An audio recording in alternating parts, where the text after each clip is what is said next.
I'm completely jacked after that. Yeah, I am too, man. You changed it up. A little Kurt Angle to open the show up with, but I'm going to have to fade it out before we get to 30 seconds or we might get blacked out. Yeah, we fade it out and faded, and it's gone. Yeah, baby, nothing like the 96 Olympic gold medalist to get you hyped up on a Friday going into the weekend. He did it all with a broken freaking neck, Tony Mack. Did you know that? With a broken freaking neck. Okay. Not impressed. That's fine. Not impressed. I just like the music change, man. I didn't expect that. I was expecting the other Riverside stuff that we get, but you played that, and I just dude. I've got a jacket on and another layer because it is cold in here, but it is not the cold. That was chills from that. Sometimes I drive around town and I play Roman Reigns' intro music from wrestling, and I just bob my head and act like I'm a bad man. And then I thought about the Kurt Angle thing, and I was like, that's a sick intro. Let's do it today. I saw you throw down the hair earlier, dude. You kind of got the Roman Reigns hair going. That's what I'm going for, baby. It's not bad. I'm going for the Tribal Chief. I like that. That's his nickname. Yeah. I don't watch wrestling. I don't. Anybody that listens to this podcast or watches, don't judge me on the fact that I don't know anything wrestling wise. I'm not gonna wow you with my wrestling. Get in the game, nerd. The last time I watched WrestleMania season. I was like 6 years old. I had a Goldberg T-shirt. All right, I was a big Goldberg guy. Goldberg, dude. Solid choice. He's my favorite as a kid. My absolute favorite as a kid. So you can't beat a little vintage Goldberg. That's right. 98, just putting dudes through the mat. 1, 2, 3. Who's next? You're next, Tony Mack. We got a lot going on here today in the bullpen. It is a Friday. We are almost to the weekend. Hopefully we can assist you guys getting closer to getting off work here. Ricky and I, we have a lot in the world of sports going on. We have a lot going on here at Toyota Field as well. Obviously, you know about the baseball stuff going down. We've got a Auburn baseball game against UNA happening at the end of this month. We've got high school baseball going down at the beginning of next month. And then we have Alabama baseball hosting MTSU here at the end of next month. However, there are still other fun Trash Panda things that you can do for your loved ones that are very timely. Given the holiday coming up, Ricky, you guys are experimenting with the Pandagram. Yeah, we did a little Pandagram on live television today, WAFF, Tennessee Valley Living. It's a long video, so I won't bore you with the details, but we snuck up on Peyton Walker, the host of Tennessee Valley Living today, gave her a Pandagram, which includes delivery from Sprocket Flowers, some Trash Panda gear, caps, some ticket vouchers. Just a nice Valentine from your friendly, Trash Pandas down the road over here at Toyota Field. So if you want to sign up, surprise your significant other. Completely surprise. They don't have to know about it at all. You go in there, you say, my wife, my husband, my whatever, they work here. They're going to be there at this time. Sneak up on them. It's going to be great. We'll do all the sneaking up. We'll present them with it. We'll embarrass them in front of their coworkers. I've done this a lot on Valentine's Day over the last few years, mostly with my shirt off, dressed up like Cupid. I don't have to do that anymore. My shirt stays on, but we will still surprise your people with a Pandagram. We have a comment here, and I was actually going to ask the same thing. Ethan says, how much for a Ricky Graham? And that goes into my question. Why can't we, and when will we bring the stupid Cupid back? Why can't we get the... I used to have abs, and I don't know where they went. It doesn't matter, dude. You put all the time and work into your hair now. It doesn't matter. I guess. Nah, it's not pretty, dude. I'm going to the gym after the show. My boy in the comment, he's going to laugh at me. He's going to try to give me some workout plan. He's been trying to get me to work out, do his workout plans. He's very into the workout life, and I'm very into just waiting for 40 minutes to go by so I can go home. Yeah, Ethan's like walking biceps and chest. He's just a walking pectoral muscle. The guy reeks of androlone. And you don't have to be jacked. It's about it's just about the fun and the presentation that you're walking around with fairy wings and no shirt on. I guess maybe it's funnier, right? Maybe I got a little tummy now. Now Cupid's, All right. $50 cash. Straight cash though, and it's got to go to me. Do not register online. We'll probably lose it. Just send me a DM. We'll figure it out. There's no perform and then pay. It's up front. All right. Yeah, man. Come on now. we go up front. Speaking, we got so much going on here at the field. Both baseball and non-baseball. As you mentioned, the Pandagram stuff. We have a business picture coming up in like a couple weeks. We have more baseball, high school and college baseball coming here, and then we have the Trash Panda season. Baseball has been on my mind. I'm living and I'm even dreaming about baseball now. I had a dream last night. Yo, and that's a sickness you get working in baseball, like this close to it. Dude, I'm on the couch last night. I'm freaking out. I'm going, oh my God, did I order that thing? I'm trying to watch a movie, and my fiance goes, what just happened there? I'm like, no. I think I was supposed to order bins. And she's like, what? I'm like, don't worry about it. So this happens. This will take over your mind. And is this your first? Is this your first Trash Panda related? Yeah, dream? It is my first. So I've never had this happen with any other sport. It usually happens with like college football. I'll get like so into a game coming up, a specific game that I'll like dream the score, and it's never anywhere close. Always something weird happens. Like one time, I had a dream that like Alabama was playing both Oklahoma and Florida in football. Like Florida in the first half and Oklahoma came out in the second half to close. Did a little jamboree action. Yeah, it was crazy. Okay. So like my mind goes crazy. Last night I had a dream that seemed crazy at first, and then I woke up. I got in the shower, I was brushing my teeth. I was thinking about it. I was changing my son, sitting there just staring off into the space. I'm like, you know what? This could work, and it could be pretty awesome. So I had a dream. We have game day sponsorships here that you get a lot of cool stuff with, especially if you get a giveaway day. You get your brand, your logo co-branded on an item with our logo. Like a company. Yeah. Yeah. Like 1,500 items get given away at the gate. You guys get a 30-second commercial on the video board your company does. You get shout-outs throughout the game. You get tickets to the game. You get a first pitch. You get all this cool stuff, right? Well, I had a dream last night that I sponsored a game. Just you. And I don't mean like a company that I created started making money and I sponsored the game. I mean, I sponsored the game. You ponied up the money. Yeah, so that means that 30-second commercial pregame that they get, instead of like, oh, here's the wonderful world of business. This is what our business does. It's business. This was like just a white room and me walking in, just like, hey guys, it's Tony Mack, tonight's sponsor of tonight's Trash Pandas game. Just remember, all the fun that you're going to have tonight is brought to you by me. And then it was like another 15-second voiceover of me talking about the game. But the video was still me in that white room, like just doing a montage of different things. I was doing finger guns. I was doing karate kicks. And I was like doing the flying wings. It was just a bunch of just nonsense. I was the game day sponsor. And then in the middle of the innings, like you get 3 or 4 shout-outs from the PA during the game. Like, tonight's game is brought to you by such and such. Well, instead of that, it was, tonight's game is brought to you by Tony Mack. And then instead of my business's logo on the video board, it was just a picture of me just like, it was awesome. And I started thinking about it this morning. I'm like, well, obviously I'm not going to be able to have the cash for that. But if you're somebody that has disposable income and you want to sponsor a Trash Pandas game, just you as a dude, I think we can make that work. You guys going to the ballpark on Wednesday? It's Greg night. It's going to be sick. It's Wesley Wednesday. Yeah, dude. Like, Greg's just, I don't know what he's doing. I don't know. I think he's got a trust fund or something because he's burning money. It's crazy that you became less cool in your dreams. Less cool? What are you talking about, less cool? You were finger guns into roundhouse kick in a montage of yourself as your voiceover in it? And that's less cool? That's awesome. What are you talking about? Whoa, hey, well, look out. Who's bringing you the fun? This guy. Everyone in the crowd be like, what is that guy? When's Greg night? This guy. And then you also Did we really have to sit there for the 2-minute martial arts routine before the game? That was a little much. What makes it awesome is if you can pull that off and like be the type of person to do it. You know what I mean? You get a table exhibit too on the concourse throughout the game, which is where you're supposed to like be able to meet people and bring awareness to your business. You're just sitting there at a table for 3 hours. Hey, I'm Greg. How's it going? What's up? Greg. How's it? I'm a good dude. You want to be friends? Will you be my friend? Some guy named that might be one of the saddest things I've ever thought of. Hey, will you be my friend? No? Okay. You said, hey. I'll be here till the 7th if you change your mind. You said, hey, I'm Greg. I'm a good dude. I'm a good dude, man. I'm a good dude. Hey, if you're out of town and you need someone to watch your dog, call the Gregster. Yeah. You know where to find me. I'll be doing a martial arts routine in about 15 minutes on the field. Check it out. Your game sponsorship sounds like it was sponsored by Rex Kwon Do. Remember that dude from Napoleon Dynamite that wore the American flag pants? Oh my gosh, that's exactly what I'm looking for. I love how your dream business is Rex Kwon Do. It's not even I don't have a business venture. I just want like a dude to sponsor one. Hey, everyone's got a brand. Everyone got a brand now. Right. Why can't you have a brand? Yeah. Why can't Greg, try to find people to hire him to watch his dog? No, there's no shame in that game. That's minor league baseball, baby.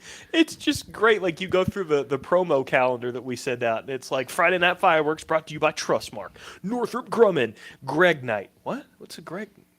It's a Greg Knight. If I didn't work for the team and I saw a calendar of things and I saw Greg Knight, I wouldn't even need details. I'd be like, I'm going. I got to find out. Like, I don't want to know until I get there what Greg Knight is. I guess the point would be like, you see that and you get here and you're so underwhelmed that it's awesome.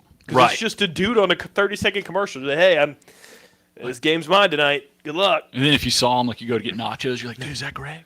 Oh, my God. Greg, oh, my God. I think my big dad is being Greg. He sponsored this game. Did you know that?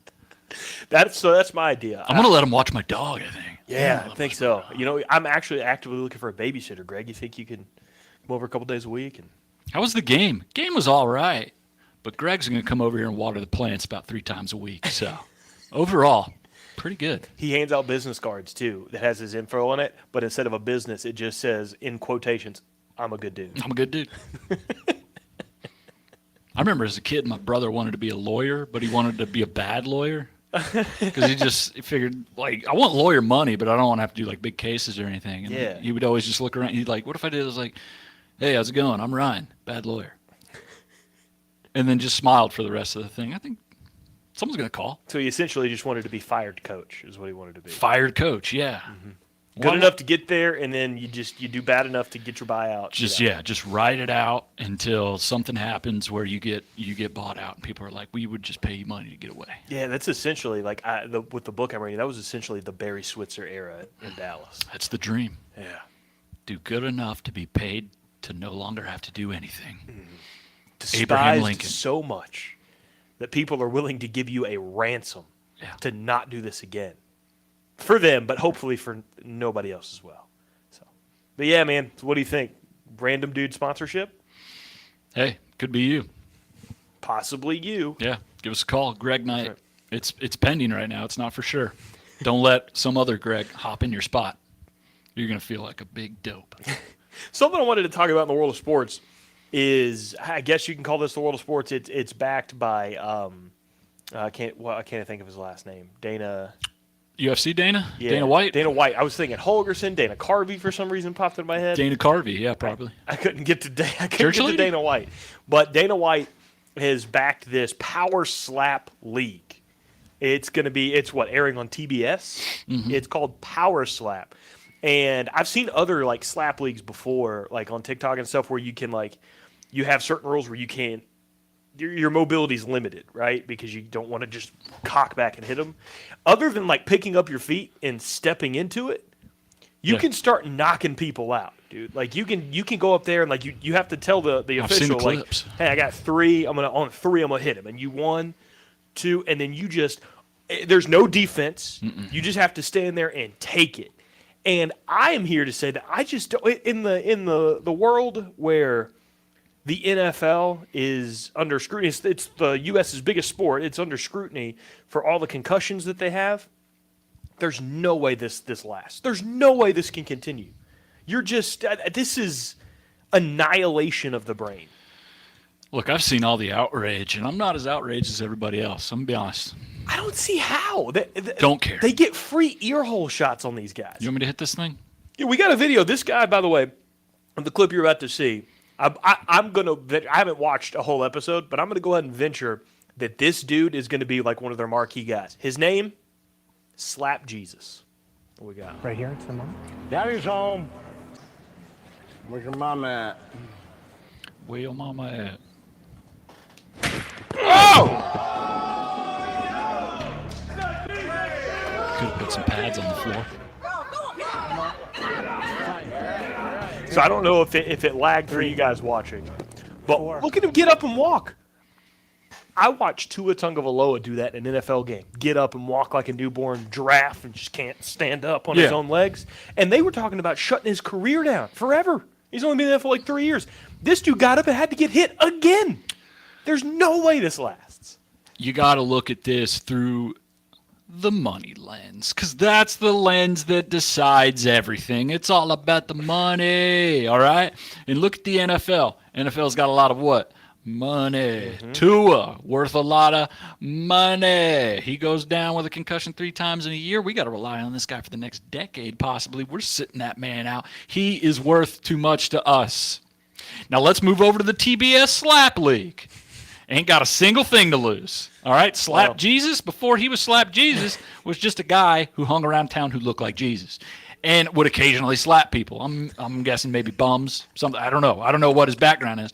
But now he's got an avenue to make a little money by slapping dudes in the face.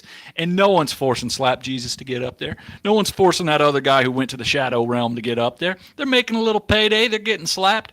I have no problem with Slap Jesus going in there and scrambling dudes' heads up. If the other guy, voluntarily goes, yeah, I'll get slapped in the face. No problem.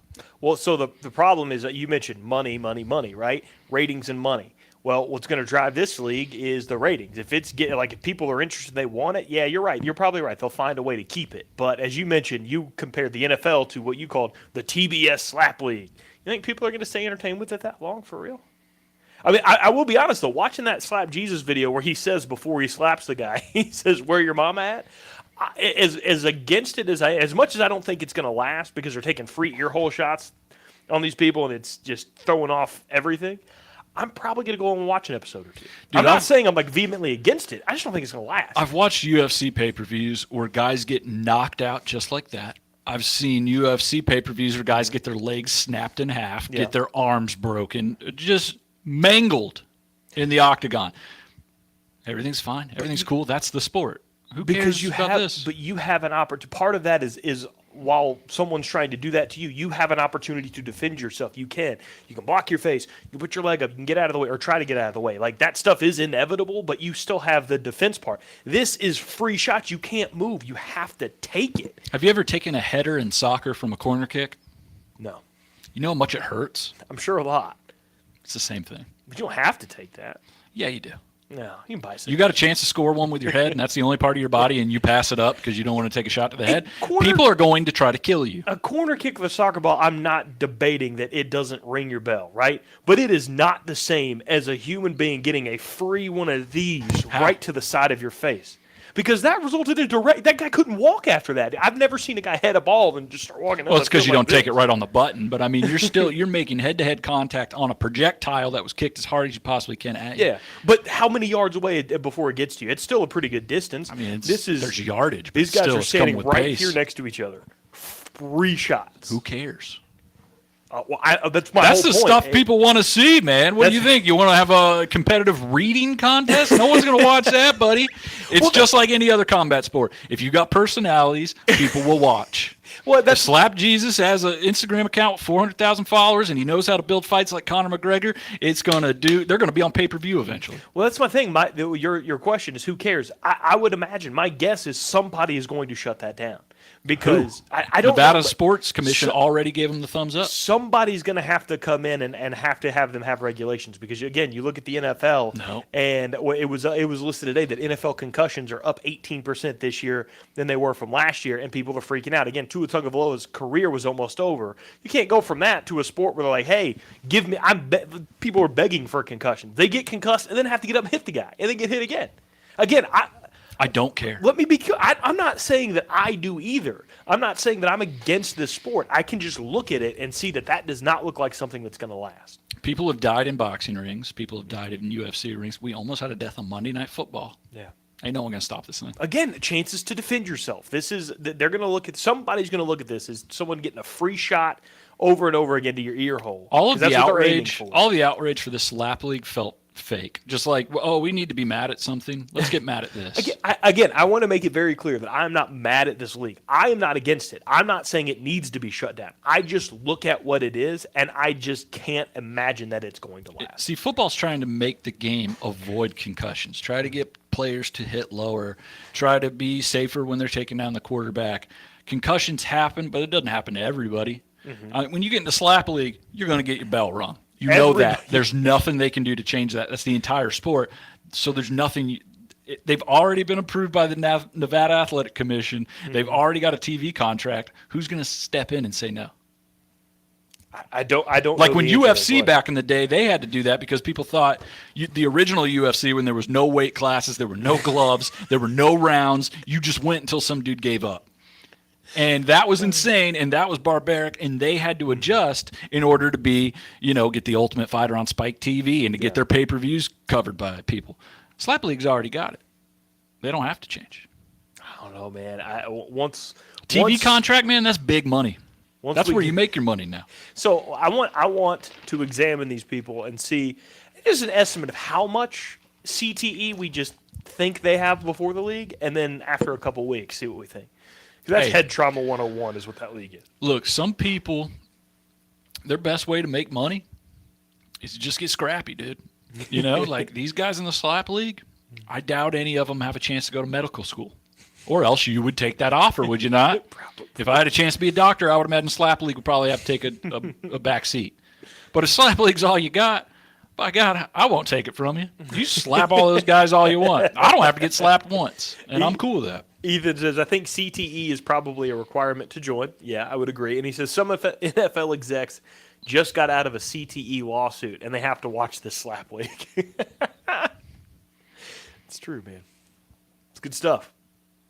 Yeah, I'm not outraged by it at all, dude. Bring on Slap League. I haven't watched it, though. It doesn't – I feel like after you watch one or you watch two, like after a while, you're like, I don't want to see any more of that. Probably.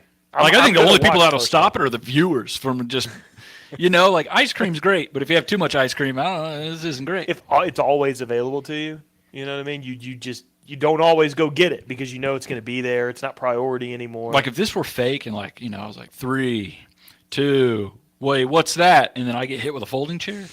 Now we got something. We could build off that. There you go. But, this over and over. I saw that video of that guy where his whole half of his head was just swollen and lumpy. Yeah. It's like, I don't want to see that guy get hit. His head's going to And then he had to get hit blow again. up. And then he had to get hit again. Yeah.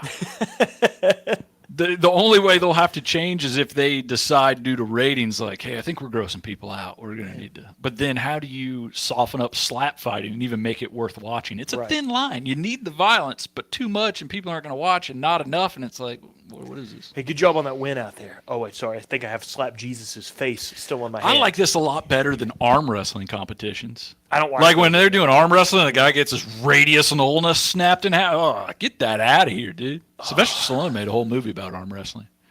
They didn't take it down. You remember that one? He plays a trucker, No. and then he also arm wrestles. Yeah, And he's trying to fight for custody of his son or something. I can't remember the name of it, but it's really sweet. he arm wrestles for the custody of his son. Well, I don't know if he arm wrestles for the custody, but he's trying to Sly I was going to say, I have to watch this. Stallone arm wrestling over the top. Oh man, I got to watch Over the Top. Tough trucker Lincoln Hawk is determined to win back his son in triumph. He does arm wrestle for his son's good at the World Arm Wrestling Championships. He's a trucker. How does he make extra money? By competing in these things. We got to give people like what's his name, Lincoln Hawk, an opportunity to make a little side hustle, man. This needs to be added to my voodoo collection. It absolutely should. You should Over see the it. It's like the most 80s Sly Stallone you could possibly get. You asked me a Sly Stallone movie. I'll be honest.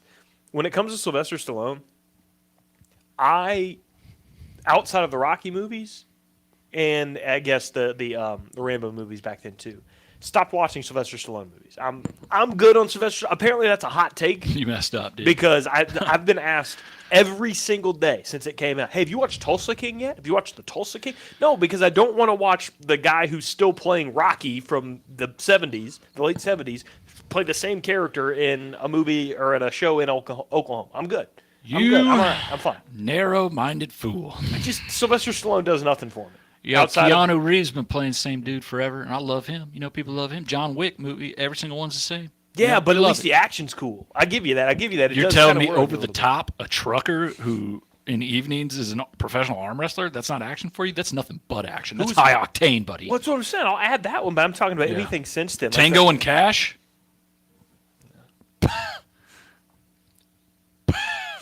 The Expendables. Demolition Man? Embarrassed for you. Are you? A little bit. All right. Okay. I've never see, seen Demolition Man. Judge Dredd. I hear Demolition Man is a good movie. Judge actually. Dredd's I not think that that's good, but I think Demolition Man's on one of my lists of movies to watch.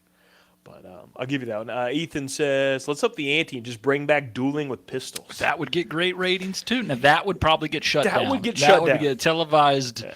Televised Murder? murder. Well, I guess It'd it be wouldn't be murder, would it? It would be murder. Well, You're each trying to murder each other to avoid being murdered. it's not. Yeah, but it's not a murder. What's that called? Negligent homicide. All right, it's murder. Okay, Voluntary manslaughter, probably. Voluntary manslaughter. Sure. That's what you call it. That's the name of the show. Regardless of the charges, they would have to drastically change their model. Yeah, that wouldn't be so cool. Yeah. I don't think that one's going to work out too well. Unless you hated both guys. Yeah. Not going to win many awards, that show. All right. Now into some football here. Alabama, it doesn't look like they've named – I don't think they've officially named Tommy Rees yet, but from what I hear, that is picking up. Alabama has been all over the place looking for an offensive coordinator. Jeff Lebby was rumored to go there. Obviously, the Ryan Grubb thing at Washington, he was interviewed and elected to stay. I don't know if he was actually offered. I know he was interviewed and elected to stay at Washington. And then now we are down to Tommy Rees has become the top candidate, according to all reports, for Alabama's offensive coordinator hire. He is the current offensive coordinator at Notre Dame, where he had been the quarterback's coach a couple years prior. And then before that, before being a grad assistant of a couple other places, he obviously quarterbacked Notre Dame like the early 2010s, late 2010s, early 2000s, early 2010s. He quarterbacked them. And I'll tell you, I tried to stay away from like putting anything out about what I thought about it when I first saw this yesterday. I know I sent it to you, and you were like, "Should I be outraged? Am I happy now? Yeah, should I be happy? Should I be outraged?" And I told you I was like, the first thoughts that came to my head was it's not going to be a sexy hire that anybody looks at and says, "Wow, look at all the great things he did at Notre Dame."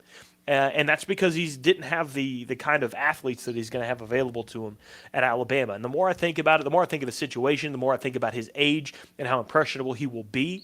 I think, especially coming from directly comparing him to the guy who was there before, I think this could work out very well for Alabama. And here is why I think it could work out very well for Alabama. Bill O'Brien, I don't know how old he is, but before he came to Alabama, prior to that, the 9 years prior to that, he was a college football head coach and an NFL head coach. Trying to do the chin. For the 9 years prior to being in Alabama. He's stuck in his ways. He is a guy who's used to running the show. And then he had to go to Alabama, where we saw him get chewed out on the sideline because down by the goal line, he was overthinking things, doing things the way he wanted to do them. Nick Saban would have to correct him. Tommy Rees is going to run, if he's the guy, this offense however Nick Saban wants him to run this offense. And the way I think Nick Saban, given the quarterback situation right now, is going to want to run this offense. Now, I'm not saying Jalen Milroe is going to stink. I'm not saying that Ty Simpson's going to stink. I don't think either one of them are going to stink, but I don't think either one of them are Tua. I don't think either one of them are Bryce Young, right? So what I think Nick Saban has wanted to do, but he understood that he needed to do something extra for a guy when you have a guy like Bryce Young, something Nick Saban wants to get back to, running the football. I think that Alabama is going to be very physical and smash mouth because running the football comes with being physical. Something, especially on the offense, Alabama wasn't very much of this past season. They were not a very physical football team up front. That is something Nick Saban desperately wants to get back to, where it's just frustrating to watch if you're anything but an Alabama fan, because you just know that they've got all the guys that are a lot stronger than everybody else. They're more physical than everybody else. They're better coached than everybody else, and they're doing exactly what they want to do. It may not be super sexy all the time, getting 6-7 yards a carry and then play action for a touchdown, but that's the kind of offense I think Tommy Rees could come in there and coach, and I think he can do a very good job at it. At Notre Dame, some of his numbers aren't terrible, and then if you take those numbers and compare it to who his quarterbacks were there, and then compare that to who he's going to have available to him if he gets the job at Alabama, it's amazing. He had, Ian Book, who was probably the best of the group that I'm about to mention. Probably. And Ian Book was not all that great. His numbers were solid because he was conservative, but you take a more talented Ian Book with a more talented offense at Alabama, you're probably going to win a lot of football games. You're going to be in the SEC Championship, the College Football Playoff. He had Ian Book. He had Jack Cohn from, Wisconsin? Yeah, Jackie Cohn. boy. Oh, man, he was not good. And Drew Pine was the primary quarterback this year. Drew Pine. You're going to have vastly more talented guy at Alabama. And what was the clip that went viral of Tommy Rees all last year? The only clip you ever saw of him really was him yelling at that quarterback on that phone. Have you seen that clip of him in the booth where he's like, "Do your job! Do your job!" And he is just dog cussing this quarterback down on the field. That's what probably Saban's going to be doing to him now. If he doesn't do his job, it's going to be very similar. Him on a phone yelling up there. But I was, you said, you sent me that, and I was like, am I happy about this? Am I excited? What do I want? And I listened to Greg McElroy today on Mac and Cube talking about how Tommy Rees would run his offense and how it would compare to like the offenses you saw back in 2009, maybe back in 2015 when Derrick Henry was getting 30 to 35 carries a game. You're going to see that kind of run the ball, tougher offense like you're saying. And me as an Alabama fan, I know that I love that, which is crazy because – there was a time where I was like, man, I wish this Alabama offense get a little more creative. You kind of got tired of the running a little bit. You wanted it to catch up with the high pace that college football was going for a little bit. But now you're seeing a team like Georgia take over college football the last 2 years. And what's the kind of offense they run? They're going to be under center. They're going to run the ball. They're still going to pass. They'll get in the spread, but they're going to base their offense on just pounding you at the line of scrimmage, getting yards, and then working off that ability to run on you with play action or whatever. I love it. I want it back. There will always be a place in football for that. I'm so tired of seeing an Alabama offense with a 4th and 1 or something on the goal line and they line up in shotgun. Going under center just was never a possibility in the last few years. That needs to be back. I want to see an H-back. Yeah. I think Alabama is more suited for that, and then let your defense crush them. And before, if you wanted to take what Alabama had back in those days and try to run an offense like they had run these last couple of years, maybe you don't have all of the personnel to do that. Maybe the quarterback isn't, well equipped, but the way the reputation they've gotten these last few years, the way that they have developed that offense and changed the way they do things, you're going to have that kind of talent to where if you need to start doing those, like relying on the quarterback more, you can. So I think there's been value in what Nick Saban's done these last few years in catering more to the talent of the quarterback position. But now it's time to get back to making every position just better than everybody else at Alabama. That's where Nick Saban's comfortable and not being super sexy to everybody, but being very pleasing to the fans and winning football games. And the way Nick Saban likes to win football games is the exact same way Kirby Smart was winning the last 2 national championships. That is by dominating, being physical on the lines of scrimmage, both offensively and defensively. You cannot look at those Georgia teams these last 2 years and go, wow, well, thank God they had Stetson Bennett or they wouldn't have won a championship.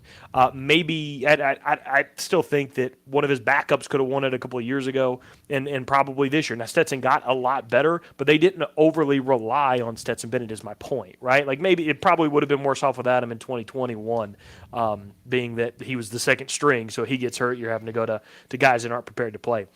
But my point is, Kirby had built it to where they're ready to win all over the field. You don't have to heavily rely on your quarterback. This past year, Alabama had to rely on Bryce Young. You don't have Bryce Young, you're winning 8 games max at Alabama this past season. Bryce Young willfully got you guys to 10 wins. He's very timely, very talented, very good at what he does. So, I don't think Nick Saban's comfortable doing that. I think he's very appreciative of Bryce Young, but I don't think he likes relying on a single player. This is textbook Nick Saban. I mean, he reevaluates his whole process every 3 to 4 years. I mean, you see it. From 2009 to 12, it was those hard-nosed, McElroy, McCarron teams. Mm-hmm. Then from there went on a little bit of a lull. We get Derrick Henry here. We get Lane Kiffin. We're going to change it up. We're going to make Henry the focus. We're going to work off the play action. We're going to let our defense play hard, be all right there. Game manager type quarterback there with like Jake Coker, a guy that can get it done. He's tough. He can run the ball. He makes it work. Then as the game changes, a lot more teams going spread. Alabama's having a hard time keeping up with these spread teams. They realize they got to kind of do that as well. They make the change. It works for them, say in 2017 when Tua comes in there and kind of really starts the change of the Alabama offense from what Jalen Hurts and what Pryor have been running to focusing on Tua's strength, which of course is airing the ball out.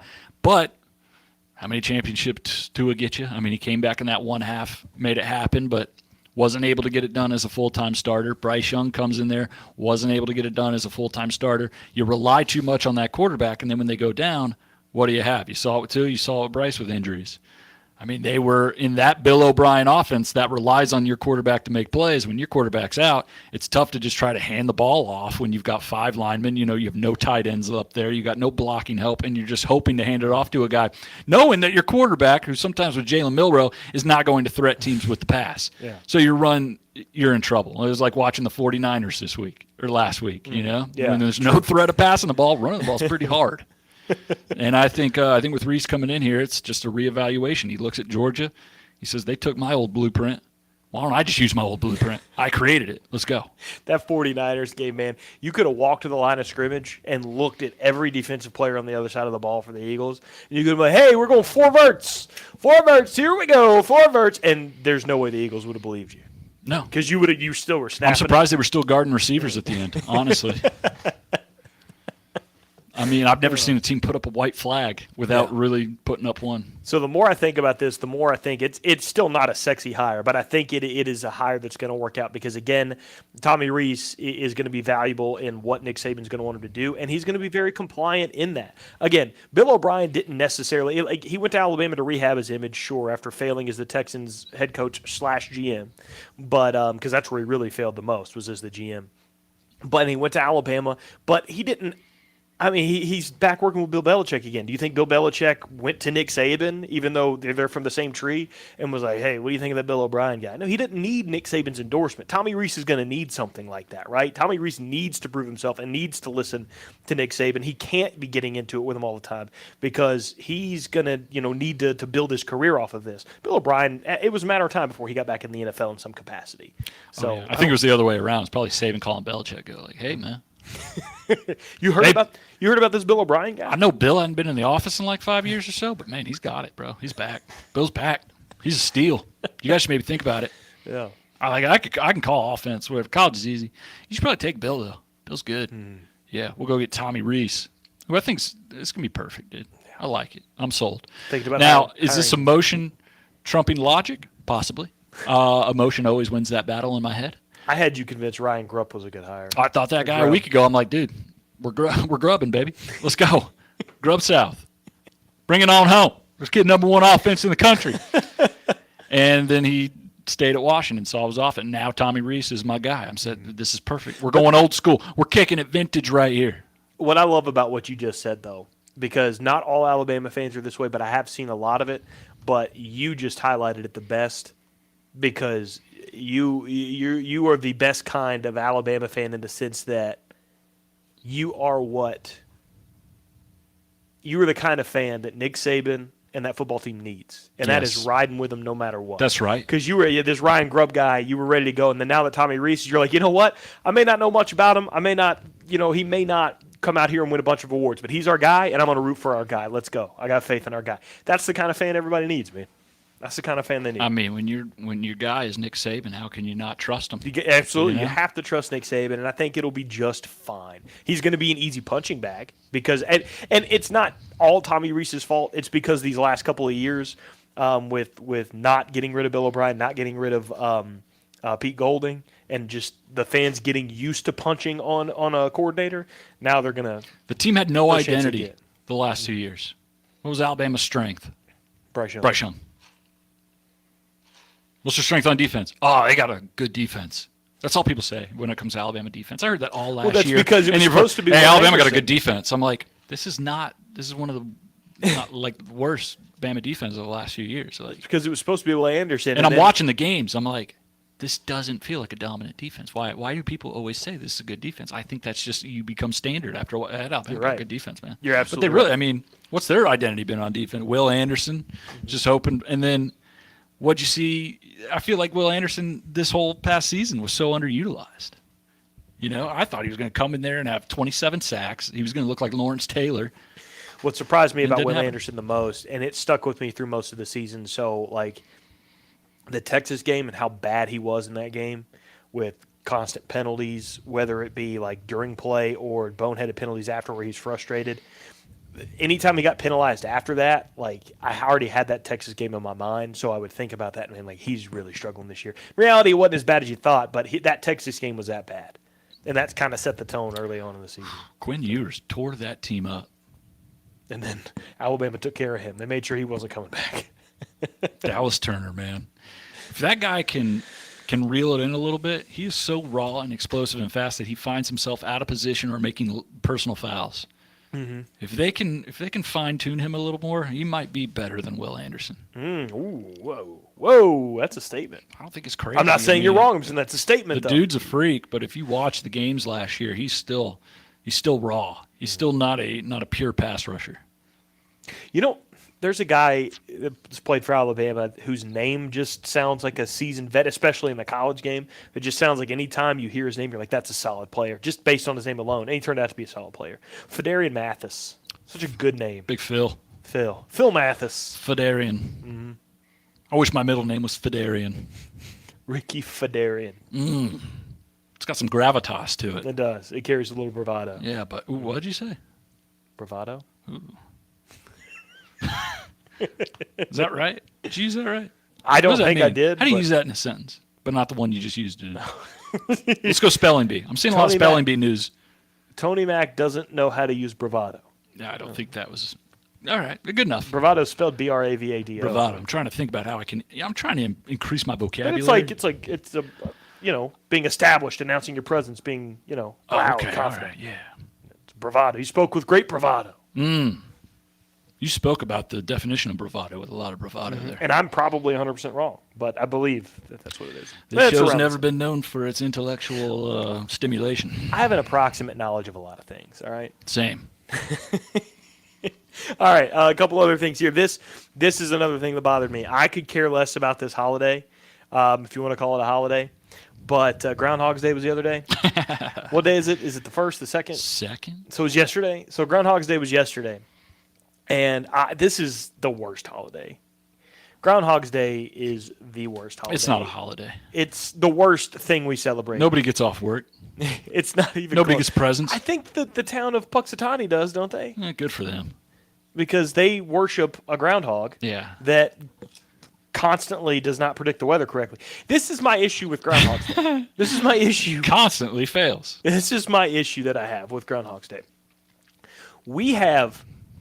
every single day, on a daily basis, an hourly basis, I can flip on the news right now and watch the weather, and you know what they're doing? They're trying to predict the weather by things like satellites, Doppler radar. They have satellites in the sky at several different locations and heights and everything else, trying to predict weather patterns. Barometric pressure. And one day a year, going from one season to the other, we let an animal with buck teeth try to tell us whether it's going to be hot in a couple weeks or if it's going to stay cold. That beaver don't know nothing about the dew point. Yeah. What I need to every single day on a daily basis, I'm relying on satellites to tell me the weather. But one day a year, going from winter to spring, I've got to rely on a woodchuck. That beaver couldn't tell the difference between an altimeter and a hole in the ground. I don't know what an altimeter is. It's the dumbest thing. It is dumb. It's like not even on my radar. Like I got to work and I think it was 10 o'clock before I was like, oh, it's Groundhog Day. I got the notification. It was like, Puxatawny Phil, whatever the ruling was. I didn't see his judgment. But when he came out and he judged the weather, he's like, weather, this is what you're going to be. I missed that. I got the notification of what he said. I thought he looked like hell this year. He looked awful. I didn't see him. Oh, I do not care. Do not pay any attention. I don't know what he looks like either. But now everyone's got a knockoff Puxatawny Phil. Like I saw Sand Mountain Sam. Did you see him? No. What is that? I think it's a possum. He looks gnarly, dude. Okay, I'm back in. He got like sharp teeth. Looked like he'd been sleeping in a meth lab for a few weeks. And they pull out Sand Mountain Sam, and he goes like, "Yeah, I think it's gonna be snowing." You're like, "Yeah, he's Sam. You tripping, dude?" It is a possum. I told you. I was out. I'm back in now because that's so. Now ridiculous. I can get into Sand Mountain Sam. Yeah, that's got some legs to it. I trust that face. Is he gonna attack somebody? I don't know. Will someone need a shot after this? Probably. Will the weather be correct? Definitely not, but who cares? Oh, God. He's over there robbing half the people's farms of their eggs. Like, oh, it's going to snow next week. If we get a little raccoon over here and we call him Toyota Field Terry, maybe on Groundhog Day we could always pull him out and it's like 6 more weeks till baseball. And you can just have him say that every time because it'll always be correct. Or eight more weeks until baseball. And you're like, oh, I did it again. Toyota Field Terry saves the day. And you have a cute little raccoon. Hey, Toyota Field Terry, you got any idea about the dew point? No? I don't care. You're too cute anyways. Get over here. Let me pet your belly. Toyota, everyone, I'm back get in. on your feet for Toyota Field Terry. All right, yeah. 8 more weeks of baseball. Hey, all right. Did it again. Don't even care when spring's coming. Don't even care. I'm in. That's a great idea. Take your beaver and stick them back in that log jam you found them in. I got Toyota Field Terry. That is a great idea. I'm all for that. Sand Mountain Sam, though, looks very squirrely. If you were to ask me, give me 6 things, 6 stories, 6 people, 6 figureheads to describe your state, and have that person, just by looking at that person, that's all the words I need. You know what I mean? Looking at this person would explain everything I need to know. Nick Saban, you'd have to throw him in there. Oh, well, that's a state that loves their football, right? Governor Kay Ivey, you'd have to throw her in there just because, she's leader of the. What are we talking about? What I'm talking about is, if I was asked to describe Alabama by like the 6 most important people, like give me the 6 people that represent that state that best describe your state. Okay. I would lead with Nick Saban, but in that top 6 somewhere, Sand Mountain Sam. Agreed. That would perfectly explain what Alabama's about, right there. Totally. Sand Mountain Sam's making that list. I wouldn't mind if someone around here put a meteorologist down in a hole for a couple weeks, with maybe some gauges and some other equipment. And then maybe at the end of the 2 weeks on Groundhog Day, we pull that meteorologist out of the hole, and he or she pops out and goes, ugh, it's going to be cloudy later. Yeah, that's it. It's just a real weather forecast. Just something we can get news from. No predictions about spring or things in the future. Right. Just a dirty meteorologist who's just been crunching the numbers nonstop, 14 straight days, and we're going to have some scattered storms around 3. And everyone's like, yeah, all right, something I can prepare for. Good deal. I'll pick my kids up early. I'll make sure we get at it. We're all right. Okay. I'll be cool with that. I'm cool with anything. Punxsutawney Phil's played out. Stop trying to tell me that one day a year that the most reliable source of winter is an animal that hibernates through most of it. We put a meteorologist and Sand Mountain Sam in a cave for 2 weeks. Who's going to come out? I don't know, but we're going to be better for it. All right, we'll go one more here before we hop out. Which one you want to go? We got a little Joe Mixon. We got a little Kyrie Irving. We got the number 1 player in the state of Alabama in terms of basketball, high school. Kyrie Irving is requested a trade. Doofus. He's requested a trade from the Nets. Kyrie hates basketball so much. He's just trying to get people to just trade him, and then he gets traded, and then he wants to get traded again. And then he doesn't really like when he's actually just playing on a team and not traded. He's having like Kyrie 27 points a game this year, too. He's playing well. Great.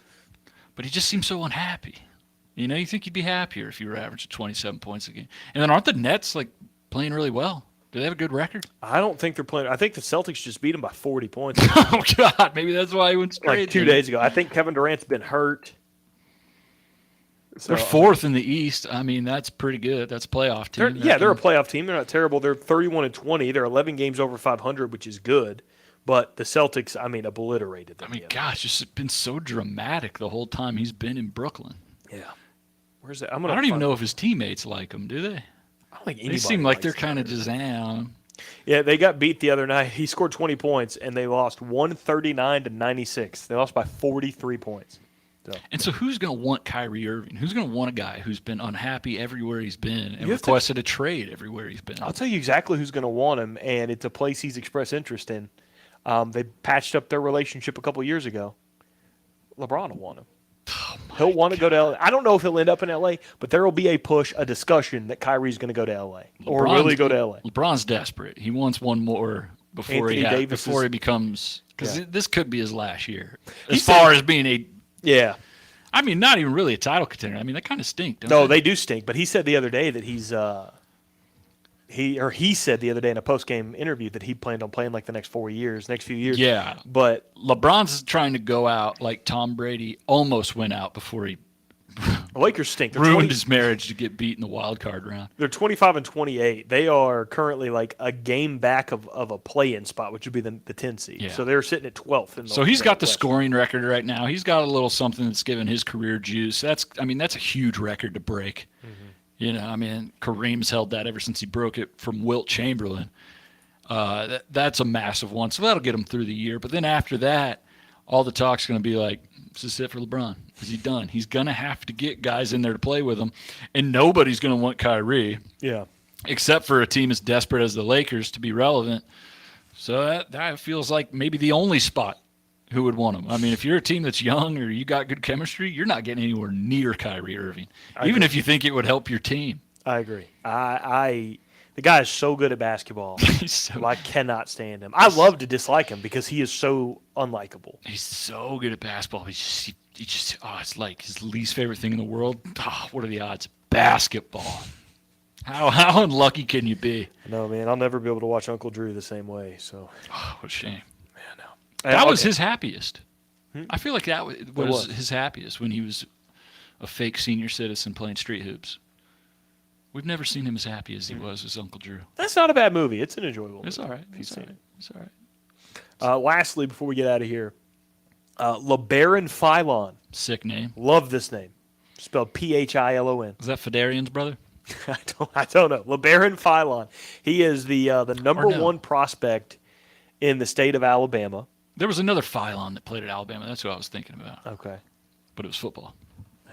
Well, LeBaron Philon is a junior right now, I guess, in the at Baker High School in Mobile. He's a class of 2024.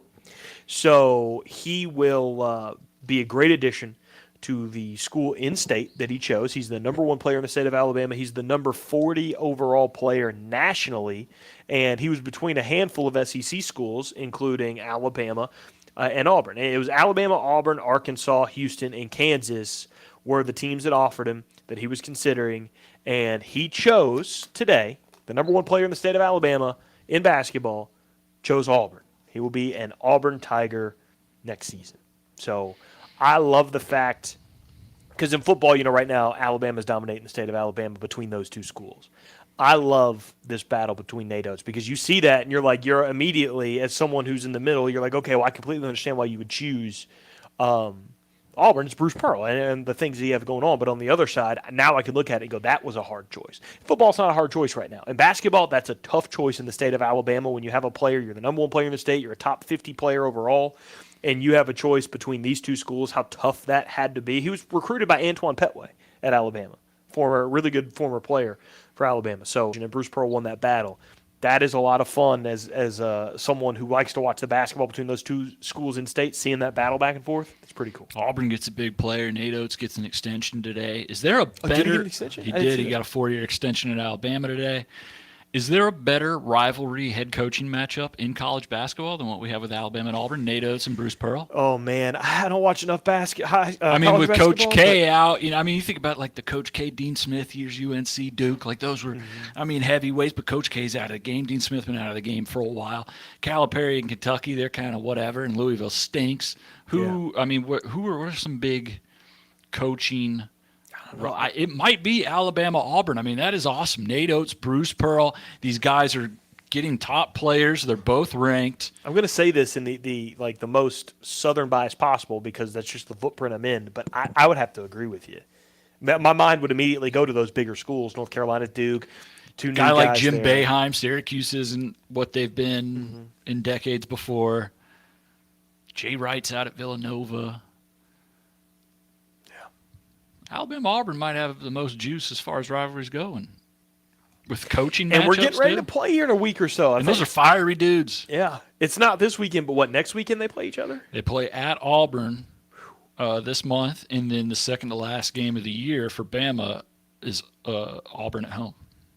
Auburn's schedule is pretty rough because I believe this weekend they have Tennessee. Tennessee just lost to Florida. They're itching to get back. Yeah, they have to go. Auburn has to go to Tennessee tomorrow. That's brutal. Alabama's going to LSU, a team you guys already beat by what? 40 points?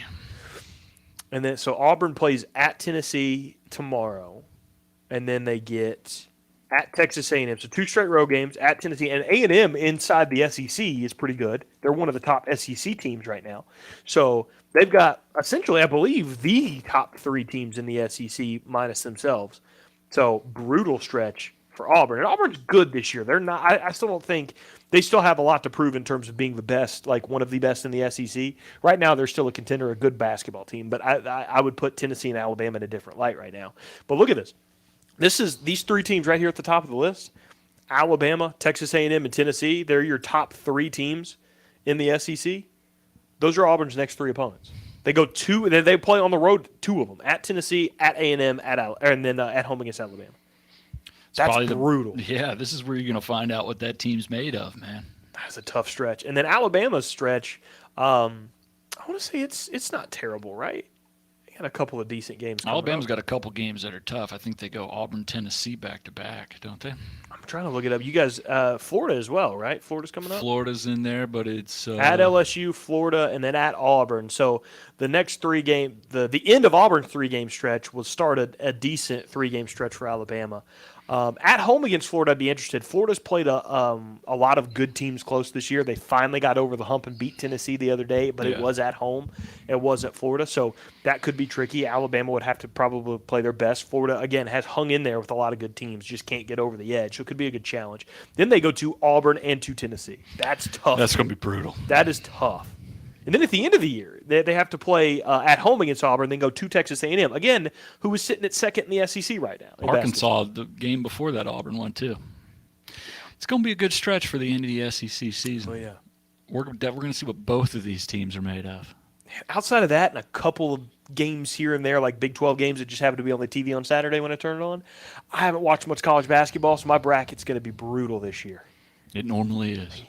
No, sometimes they're pretty good. I'm not bad. I might be talking about my own. This year it's going to be pretty rough, I expect, because again, I've definitely watched more Alabama and Auburn than anything else. I've primarily watched Alabama and Auburn. But Our Town Podcast says they want to take you up on that game sponsorship thing. Is this game going to be brought to you by you? We going to get a Troy Day? We get Troy Day? Troy Tuesday? Is it Troy Day? You Troy Tuesday? Hey, what's up, dude? Where's Troy at? I heard he sponsored the whole game. That'd be kind of cool, man. Make it happen. See if we can make that happen. Let's hop off here and call it a day. It is Friday. Man. Go enjoy yourself. Ethan says if Alabama could get into arena, that would really cap off the state for King of Basketball. Yeah, they're working it's on coming. it, right? Yeah, it's coming. It's coming. Who yeah, was I it? mean, you Was give it Nate Oates the extension. They're going all in on basketball at the capstone. Was it you talking the other day about the dimmest arena in basketball and then the brightest arena in basketball both live in the state of Alabama? When Alabama gets a new arena, I hope it is not as bright as Auburn's, and I hope it is not as dim as their current one because we need some middle ground in this state for college hoops. Alabama, it's like watching a game at like the gym attached to a church. You know, like that gym's been built 50 years ago. The lights are old. They make that noise when they're on. That's what Coleman Coliseum is lit like. And then Auburn is lit like they're trying to sell fluorescent lighting to the people who go to the games. It is insanely bright. Don't forget about UAB in the state too, by the way. I don't know what their court looks like. How's the lighting? I hope it's average because we can't. I have to throw on sunglasses to watch Auburn games. It's insane. It's okay. Let's see. Ooh, another story that Ethan hit us up with a few minutes ago. He says tickets to see LeBron James break the all-time NBA scoring record have reached over $100,000. Who cares? I don't care at all. It's going to happen at a random point. They're going to stop the game with 7 minutes left in the second quarter. Give him the ball. Let him hug everybody in the front row. He's going to have this like super dramatic reaction. I hope he reacts. LeBron's really going to milk it. I hope he reacts the same way he reacted to that foul the other day. I wouldn't be surprised if he reacts with less enthusiasm than he does when he's trying to get a foul call because some of those they're hard to match. Yeah. So, there are so many other moments in the last, the last 10 years in basketball that I would pay that much for over that. Like if that was the price and you had to pick which ones, Kobe's last game would be the top of my list. That same year, that same night, actually, the Warriors breaking 73 wins. That was cool. I would much rather see that over LeBron. I can comfortably watch this at my house on TV. I'm ready to see the new era of basketball, like you see with Tom Brady retiring. The old era is now officially over. Well, as much as they love LeBron, we do have it. Giannis, you've got. I know, but LeBron dominates all the storylines, and it's like, dude, his team is in 11th place. I don't know. Luka gets a lot of love. Luka deserves a lot of love. Yeah, but I'm just saying.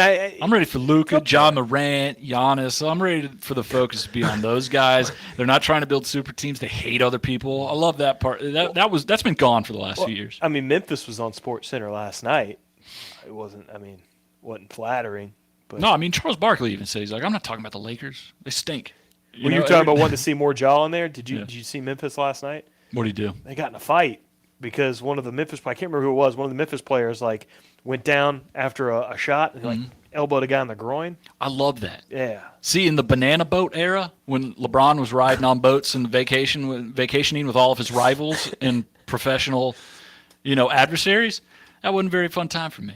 John Morant and the Memphis Grizzlies throwing elbows and getting into fights, that's basketball. The banana boat era. Yeah, Oh I no friends on other teams. My friends are only wearing my jersey. And if you come over here, I'm going to get Steven Adams throwing elbow at you. He's terrifying.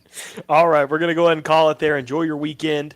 We are now, it's one more weekend away from the Super Bowl. So not this weekend, but next weekend. So we'll talk a little more Super Bowl next week. Did you know that Travis Kelce has a brother, and they're playing each other in the Super Bowl? All right, everybody. Have a great weekend. We'll talk to you Monday. Sound good? Did you know that Andy Reid coached the Eagles and the Chiefs? Stop. Did you know that? Now.